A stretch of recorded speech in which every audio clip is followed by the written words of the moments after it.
So when it comes to actually wanting to test your Android applications on a real device, not inside the emulator, there are a couple of things you're going to want to do with your device to make sure that it's set up to be able to do that.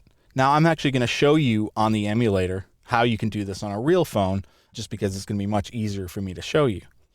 Now, one of the things about Android is not every phone has the stock Android experience from Google. In fact, very few phones have that. So these settings could be slightly different depending on whether you have an HTC phone, a Motorola, and so on and so forth.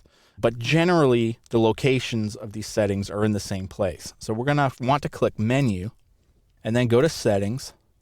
Then you're going to want to go into Applications, and you'll see a choice down here for Development. So the most important thing is that you have USB debugging checked off. Now, in the emulator, of course, it's checked off because the whole purpose of this is to actually do Android development. There are a couple of other things that you can do. First, you can select it to stay awake so that the screen will never go to sleep. And this can be helpful when you're doing development because you don't want your phone to keep going to sleep and you have to unlock it and so on and so forth. Allow mock locations if you're doing any type of location-based application.